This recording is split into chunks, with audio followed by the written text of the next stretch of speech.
2026 부동산 대혼돈 시대. 전세 대란? 금리 인하? 정부의 5가지 정책 해법은? 2026년 불안과 기대가 교차하는 부동산 시장.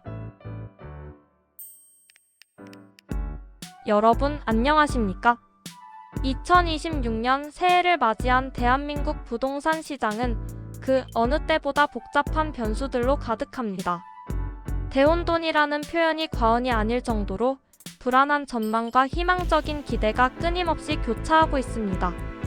오늘 오전 국토교통부와 금융당국은 올해 부동산 시장 안정화를 위한 주요 정책 방향을 발표했습니다. 역전세 우려를 해소하고 PF 리스크를 관리하며 실수요자들의 내 집 마련을 돕기 위한 5가지 정책 해법이 제시된 것입니다. 오늘 뉴스 브리핑에서는 2026년 주택 부동산 시장을 움직일 4가지 핵심 변수를 짚어보고 이어서 정부가 발표한 5가지 정책 해법이 과연 시장을 안정시킬 수 있을지 심층 분석해드리겠습니다.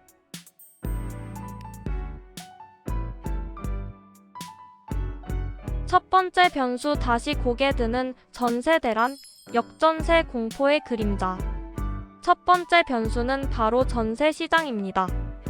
2024년부터 이어져 온 역전세 우려가 2026년 상반기에 본격적으로 현실화될 수 있다는 전망이 나오고 있습니다.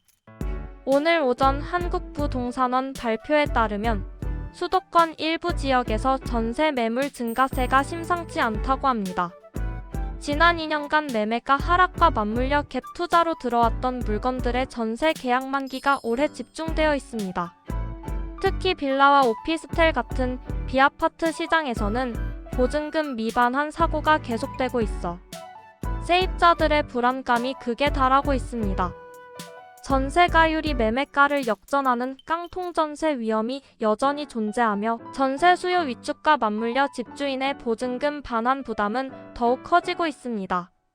전문가들은 전세 계약 만료 전 반드시 주변 시세를 확인하고 보증금 반환 보증 가입 여부를 다시 한번 점검하는 것이 필수적이라고 조언합니다. 정부의 정책이 나오겠지만 개인의 선제적인 대응이 무엇보다 중요합니다.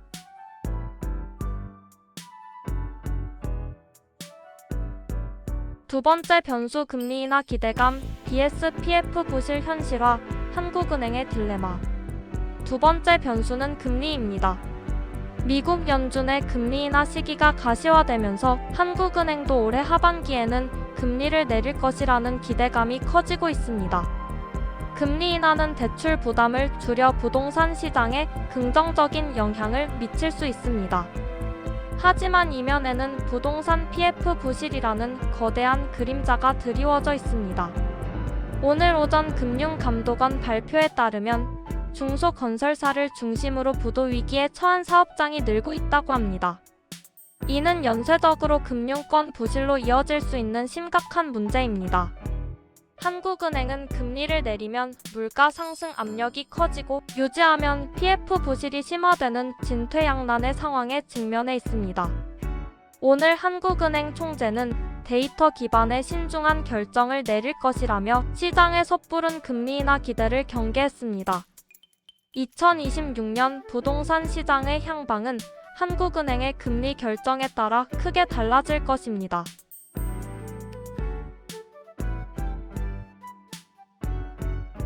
세 번째 변수, 강남발 양극화 심화, 지방 미분양과의 전쟁. 세 번째 변수는 양극화입니다. 2026년에도 똘똘한 한 채 현상은 지속될 전망입니다. 오늘 부동산 빅데이터 업체 발표에 따르면 서울 강남 3구와 일부 핵심 지역의 아파트는 여전히 신고가를 경신하며 상승세를 이어가고 있습니다. 하지만 비강남권과 지방 중소도시는 여전히 거래 절벽과 미분양 폭탄에 시달리고 있습니다. 특히 지방은 인구 감소와 산업 침체가 겹치면서 부동산 침체가 장기화될 것이라는 우려가 큽니다. 이러한 양극화는 자산 격차를 더욱 심화시키고 지역 소멸이라는 사회적 문제로까지 이어질 수 있습니다.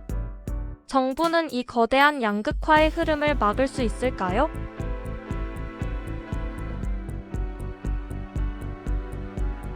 네 번째 변수 4월 총선 후 정책 변동 가능성. 네 번째 변수는 정치입니다. 2026년 4월 총선은 부동산 정책의 향방을 가를 중요한 분수령이 될 것입니다. 현재 여당과 야당은 부동산 정책에 대해 극명한 입장 차이를 보이고 있습니다. 만약 총선 결과에 따라 정권의 성격이 바뀌거나 주요 정책 이반자들의 교체가 이루어진다면 현재 추진 중인 부동산 정책들도 대대적인 수정이 불가피할 수 있습니다. 이는 시장에 또 다른 불확실성을 안겨줄 수 있습니다. 현재는 큰 그림만 나와 있지만 총선 이후 구체적인 정책 변화가 나타날 가능성을 염두에 두어야 합니다. 정부의 5가지 정책 해법과 그 한계. 자, 그렇다면 정부는 이러한 복합적인 위기 상황에 어떻게 대응하고 있을까요? 오늘 오전 정부가 발표한 5가지 핵심 정책 방향을 살펴보겠습니다. 공급 확대 가속화 수도권 신규 택지 추가 발굴 및 재개발재 건축 사업 속도 제고. 하지만 인허가부터 입주까지 시차 발생. 전세 보증금 반환 지원 강화 역전세 집주인 대상 저리 대출 확대 및 보증보험 개선. 근본적인 전세가 하락 막기 어려울 수 있음. 부동산 PF 연착륙 유도, PF 대주단 협약 강화 및 부실 사업장 구조 조정 유도. 금융권 건전성 위협 여전. 생애 최초 신혼부부 실수요자 지원 특별 공급 확대 및 대출 이자 지원 강화. 매물 부족 시 효과 제한적. 노후 계획 도시 재정비 및 활성화 1기 신도시 등 노후 지역 재정비 사업 본격화. 시간과 막대한 비용 소요. 이 정책들은 분명 시장의 불안을 잠재우기 위한 노력입니다. 하지만 각 정책마다 효과와 함께 한계도 명확합니다. 정부의 의지가 강하더라도 시장의 복합적인 흐름과 총선이라는 정치적 변수를 모두 통제하기는 어려울 것입니다. 2026년 정부 정책은 두더지 잡기처럼 곳곳에서 터지는 문제에 대응하는 형국이 될 가능성이 높습니다. 2026년 당신의 내 집 마련 전략은? 2026년 부동산 시장은 그야말로 롤러코스터를 탈 것으로 예상됩니다. 전세, 금리, 양극화, 총선, 그리고 정부 정책이라는 복잡한 변수 속에서 우리는 어떻게 대응해야 할까요? 무엇보다 중요한 것은 정확한 정보와 나만의 전략입니다. 무작정 기다리기보다는 본인의 자금 상황과 목적에 맞는 현명한 판단이 필요한 시기입니다. 구독과 좋아요, 알림 설정은 진실을 전하는 가장 큰 힘이 됩니다. 시청해주셔서 감사합니다.